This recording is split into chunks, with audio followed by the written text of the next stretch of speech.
what's going on here. Oh, I forgot my water. Dang it. Well, hello everyone. We are live for Workshop Wednesday Writing Edition, Flash Fiction Edition, not addiction. Perhaps we'll get addicted someday, but not yet. Where today we are going to be writing, hopefully. As I mentioned on the Discord, I've got a head full of gunk tonight, so hopefully I will be able to get this out there. But I'm definitely got a lot up here, so we'll see how long I last. Last time we wrote some flash fiction in our fantasy world. Let me see if I can pull up that to remind us all the floating islands concept. And last time we had some fiction set on one of the Sky Islands, and wonderfully in the Discord we got another piece of flash fiction also set on one of the Sky Islands, which is very evocative. That was really cool. So what I want to do, I think, today is I've been thinking about the clockwork sea islands that float on the ocean and have all these clockwork mechanisms. And I like to think through a bit of flash fiction in there, which will require quite a bit of world building, actually, to think through that. This might end up being, as a result, kind of non-canonical fiction, in the sense that I want to come up with a story in that setting, but it might not end up being exactly how we want, that to look, right? So I might choose some details that end up being not typical for that. So sea islands are wonders of clockwork. Wooden clockwork mechanisms, relatively common and inexpensive. Also newer metal clockwork, plus this ironwood. Clearly I need some water. 1 second. My goodness. Matriarchal houses and families.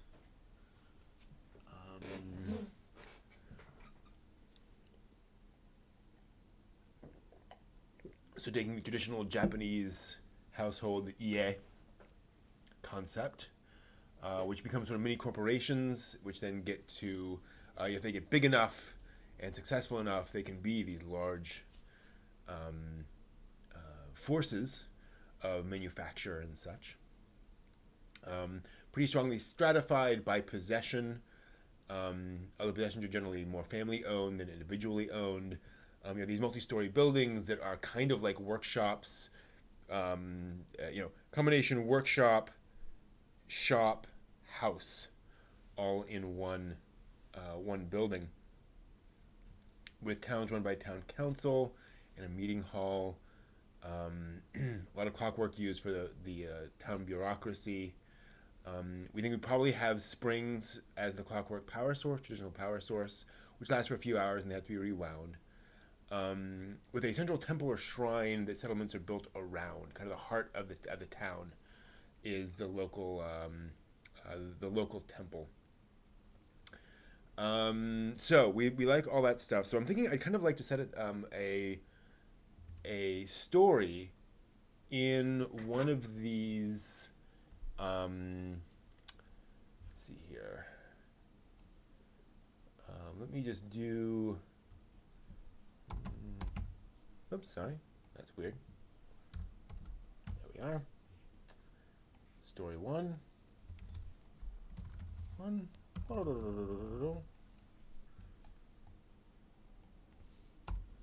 Story two. So I want something set in one of these family buildings. And we had this idea of, again, imagine sort of a store on the first level, maybe sort of mini factory, with a workshop area on the second floor, and then the family living on the third floor with storage in the basement. That's kind of my stereotypical house setup. And so you may have 8 or 10 individuals in this family all living in this. Maybe a lot more. You could have a large extended family living in one of these, making it work. So you have that. You have the issues around the matriarchy. Whoever's the matriarch of the family, there's always going to be a power struggle around that. Um, you're going to have struggles around how the family corporation works, whether they're doing the right thing. I'm having a difficult time coming up with something that we can do in flash fiction. So let's just say, um, set in a family house, potentially centering on succession, um, perhaps as a side note. So that could be kind of the impetus for the story, but not necessarily what it's revolving around. Or that could be you're dealing with a matriarch and there's tension around that, but it's not the core of the story. I'm actually thinking back to Summer Wars, which is actually set at an EA. Like that is a traditional Japanese family, and this whole idea of them all rallying around in this time of crisis. And that's a good idea, but for flash fiction, it's hard to. I mean, flash fiction is basically a single scene, a single short scene. It's 30 seconds of screen time basically, and this is a lot to work out in one story. So what could we do? Matriarch has made a bad decision, and the protagonist is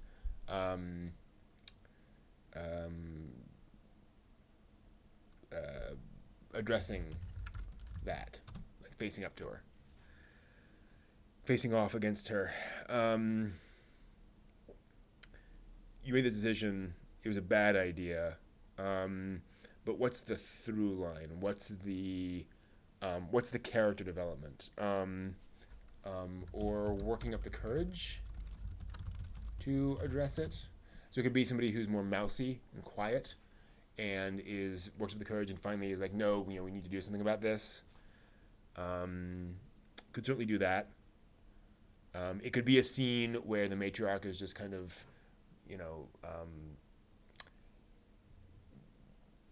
talking forth about all the ideas that she wants to do, and just holding court, and we should be doing this, we should be doing that, and nobody else really wants to address it. Everyone else is kind of quietly going along with it, and the protagonist is working up the courage, over the course of the scene, and then finally breaks out and says no. That's a possibility. The matriarch is holding, talking, and the protagonist finally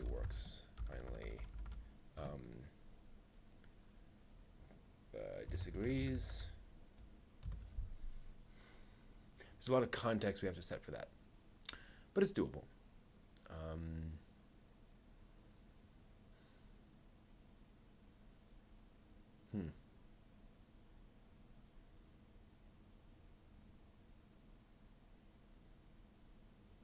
It's going to be difficult to establish the protagonist situation.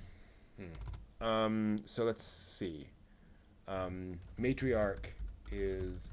So I'm not feeling confident about this. So what I'm going to do is come up with a plot and then flesh it out with the understanding that in fleshing that out, I might find the seed of a better story in here. I need to explore a bit. A photographer I follow calls this working the shot, where you have your camera and you're walking past a thing and you think, I want to take a picture of this, and you pull out your camera and it doesn't look good.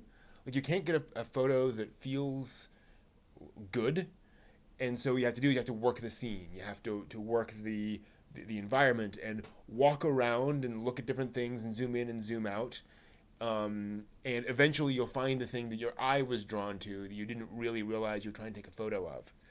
So that's what I think I want to do here. Matriarch is talking about current things that the family needs to do, and basically ordering everyone around. Everyone is unhappy, but nobody disagrees. Protagonist is seething, but never has talked back. This grows and grows until the protagonist bursts out with a disagreement. So the problem with that is that almost never solves the problem. If somebody is truly just holding court, and you say, "But can't you see?" To go with that Aaron Sorkin thing, damn it, can't you see? Nobody actually talks like that. Simply, an outburst like this is probably not effective. In a traditional story, this would result in the protagonist being swatted back down by the matriarch. So there needs to be a twist. So it could either be that whatever the matriarch wants to do isn't going to be done anyway, and so maybe the protagonist, says, and is swatted back down, but then afterwards someone comes up and says, "Look, we're all going to make this work." Like, she's not the real power, so to speak. That doesn't quite feel right for what I'm trying to do. Or it could be that the matriarch is kind of waiting for somebody to disagree. They're kind of looking for somebody to finally have a spine. I like that, and it's very. It's a classic trope. Not a trope per se. Well, yeah, it's a trope. Turns out the matriarch wanted someone with a spine. So what I like about this is that it shifts the tone of it. It's not the matriarch just, being arrogant. It's the matriarch testing people. It's saying we should do X, we should do Y, we should do Z. And because nobody's speaking up, that's what's going to happen because somebody's making the decisions. And once somebody says, "Hey, no, wait," it's like, oh, finally, somebody who actually is willing to engage with me. That's what I'm looking for. Okay. Matriarch is talking about, should it be about trade routes? Something sort of everyday? Or should it be something about succession? Or something that ties into succession? It's talking about long-term plans for the family. What does the family do? What is their job? Let's say that they make clothes, which makes high-end clothing. Do we want to work in the clockwork mechanisms? No, because I think they can be a part of that. They can be part of what runs the shop. Clockwork looms, that kind of thing. Ooh. Clockwork looms. That's neat. The matriarch is old, but clearly not giving up the reins of decision making. Protag is matriarch's oldest daughter, ready to take over, but nobody ever. Actually, no. Youngest daughter. 3, all ready to take over. But nobody ever counteracts, or countermands, or whatever. Ever disagrees with the matriarch.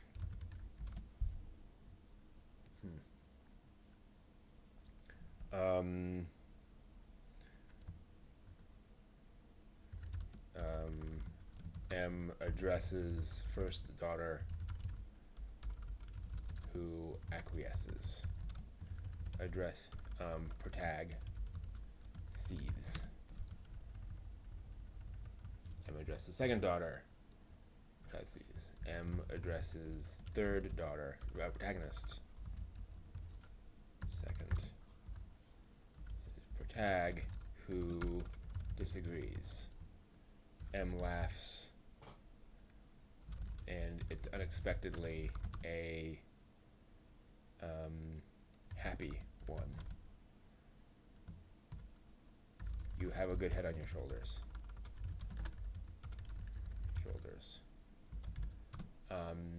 And some kind of final line that,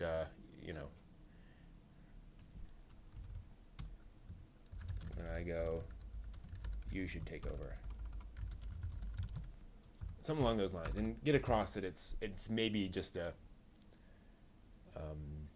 random thought. It's maybe it's a joke, but clearly there's something's changed a little bit there. Okay.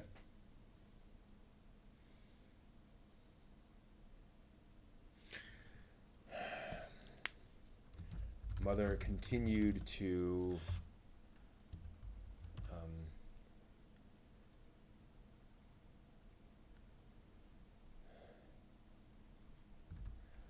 my feet began to tingle as Mother, capital M, Mother launched into the third hour of our strategy meeting.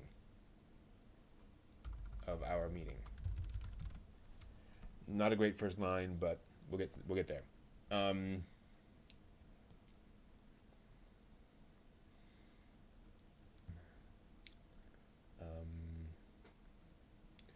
Beautiful dresses lay spread out all over the workshop. The clockwork looms quiet for once.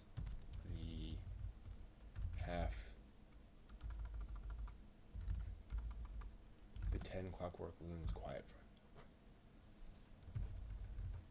The 10 massive clockwork looms quiet for once.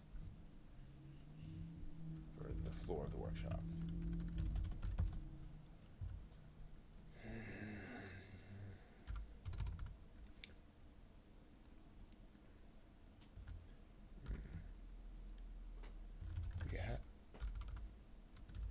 Three major territories, so it only makes sense for the three of you to manage each one.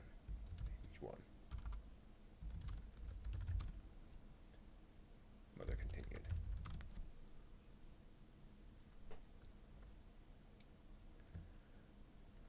My sisters shared an anguished look. None of us wanted to manage an individual territory.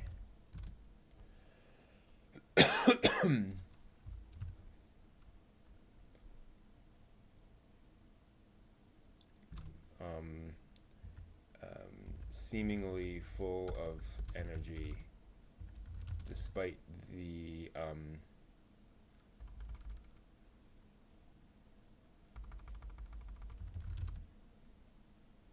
fact that she'd been talking almost continually for the past 2 hours.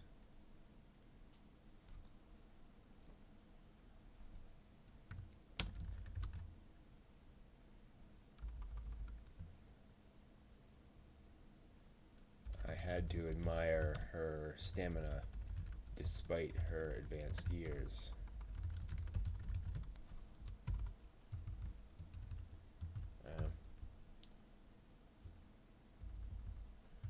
Let's rework it. Well, okay. I think we can rework this a little bit better to flow more nicely. But let's get it all out. Sorry. We wanted to take over for Mother. We each had our skills, and could do, I wanted to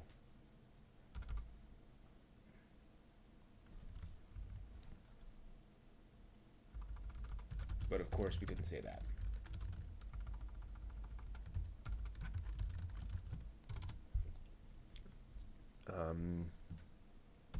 So I'm having this problem right now, that it's kind of boring to tell a story entirely from somebody's internal perspective without having any actual conflict. But I realize I need to get the inner conflict of this on paper, so to speak, before I can figure out how to fix those problems. Talia, mother announced,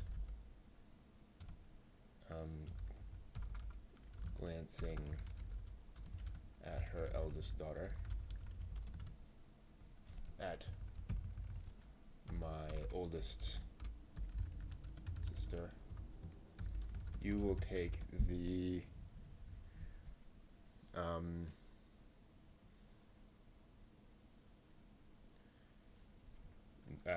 Northlands. I don't know, the northern part of the island.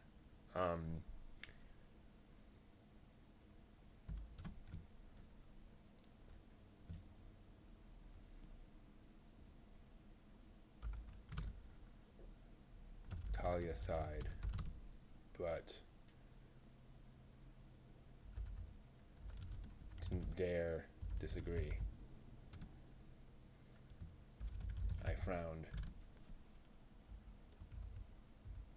Okay, glancing at my. Yeah. I frowned.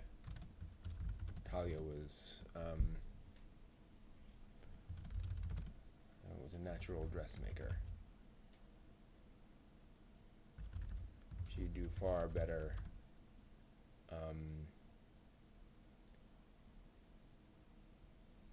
back here at the shop, coming up with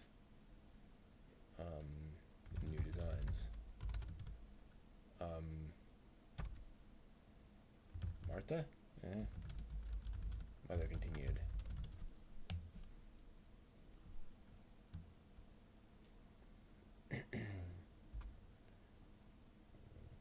Looking at the middle sister straight in the eyes. At her middle daughter.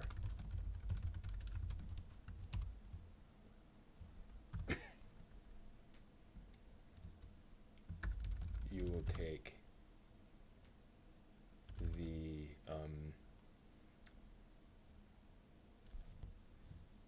a lot of names.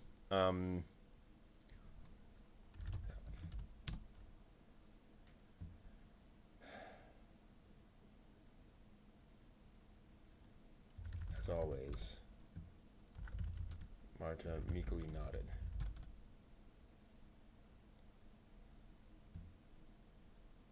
She always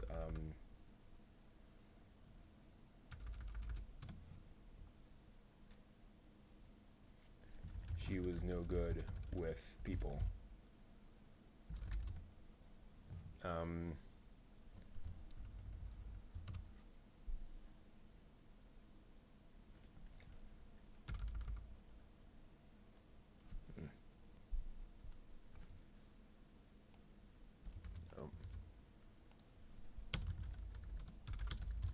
People, but a brilliant designer. Yeah.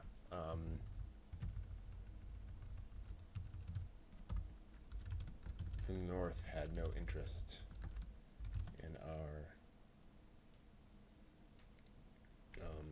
northern towns didn't have the money for our kinds of clothes.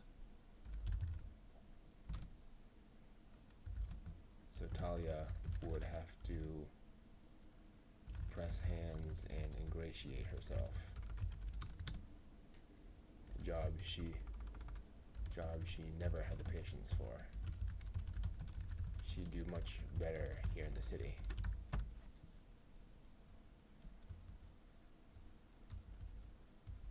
You do much better in the South.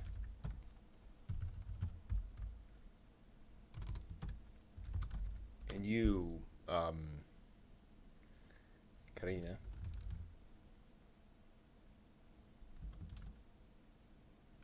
Mother stared at me.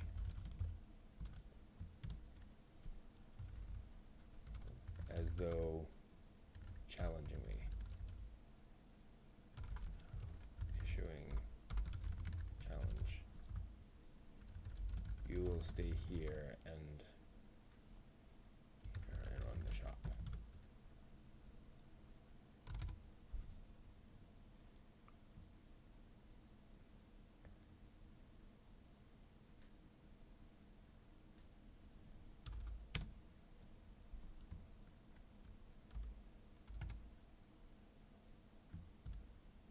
No, Mother, I said. The room grew deathly quiet. Instantly became deathly quiet. I will not.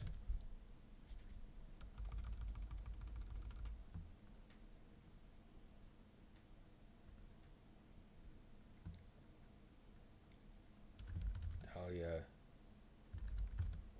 would go to the south. She's much more suited to the people down there. Marta should stay here and tend to the dressmaking.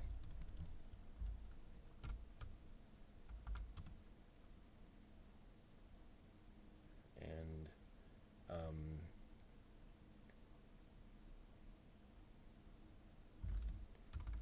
work on designs.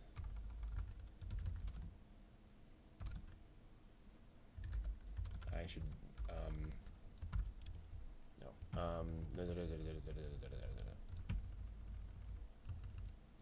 he's much better working with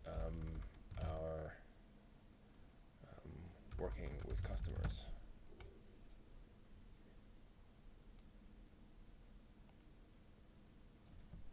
Spend every day working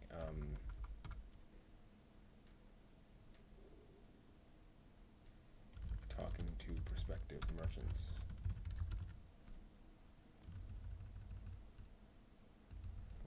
Customers. Talia should, and Marta stay here. Talia running the shop while Marta works. I've always loved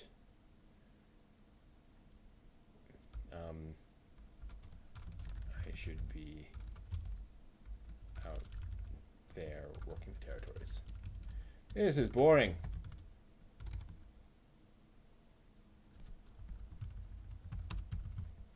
Alright, let's get to the climax.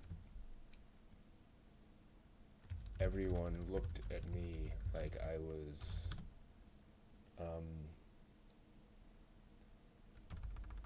my face was melting off.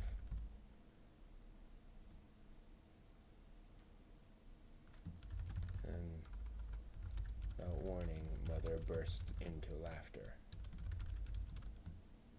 I expected a mocking tone.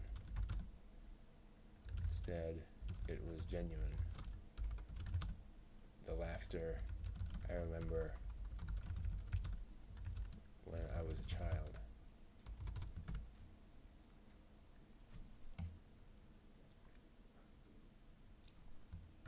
You have a good head on your shoulders, Karina, Mother said.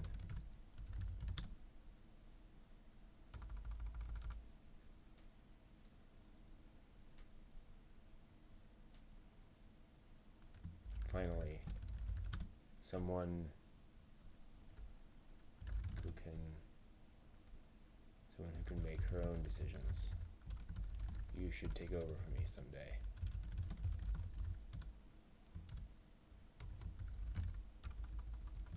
I swear I could hear my sister's breathing.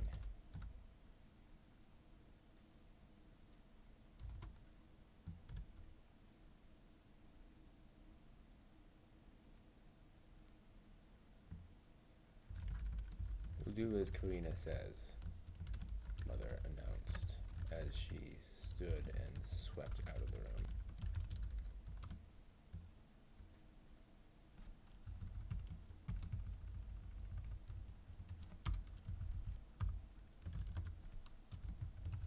She did someday. She turned and smirked. Someday.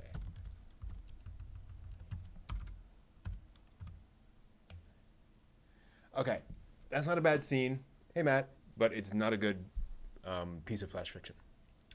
There's just too much history between the characters to really get across.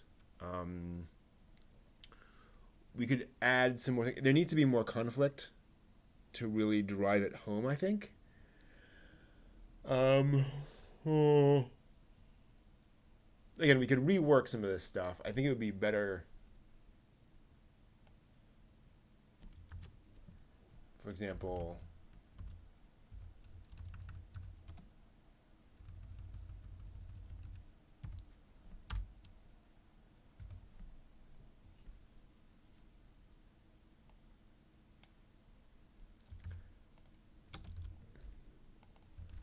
she seemed full of energy.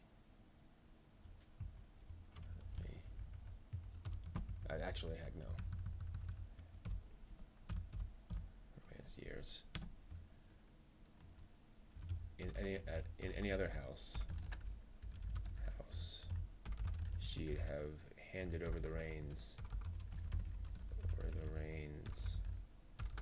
to one of her daughters.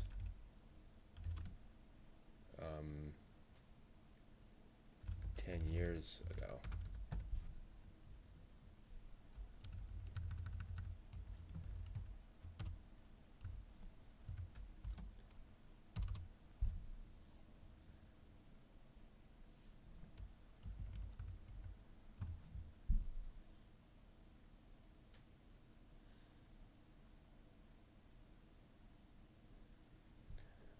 This is a little better.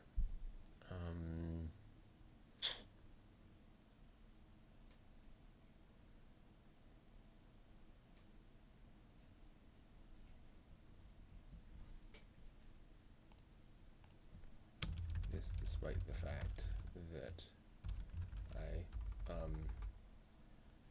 spoke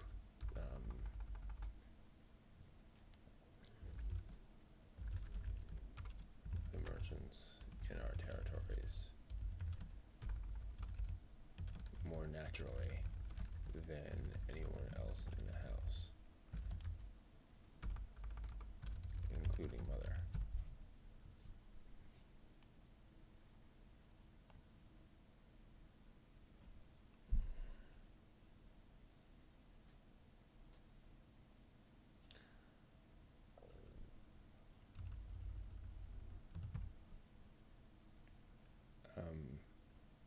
I want a better pause here.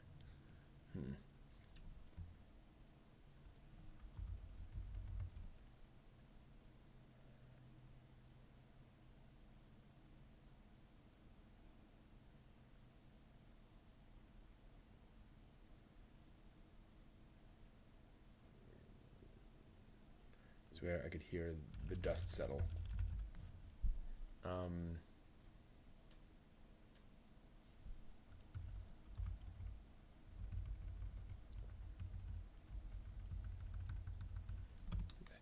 That's a better first line.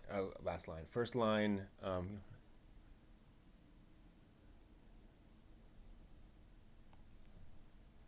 Sitting quiet for once. Yeah, it's not a great opening line, but it'll have to do. So yeah, I'm not thrilled with this.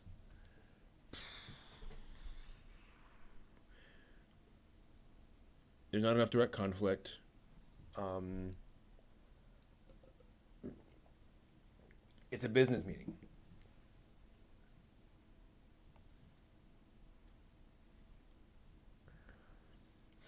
It's not a bad scene in a larger novel, as I mentioned. I don't know. My head is having a difficult time processing this. Um, I'm tempted to move to a story about the clockwork. Like it's like a clockwork repair person. Um, but what I'm going to do, I'm going to let this be. And potentially come back to it, but let it sit in my head. This might be one of those things where after a little while I will be able to, I'll realize, here's how to fix it. Laying in bed tomorrow night, it'll just come to me. I like the underlying concept of talking back to someone in power who is being unfair in a way that isn't apocalyptic. It isn't, speak truth to power, even though that's technically what's happening here. I don't want this to turn into a revolution in that sense. But it is nice talking about children wanting to take over from their parents and that struggle. Okay. So yeah, this is gonna be it. I'm gonna let this be our story for today. Again, they can't all be perfect. They can't all be winners in that sense. But that's okay. That's just kind of what that is. That is how life sometimes works. So I'll go ahead and post this on the Discord.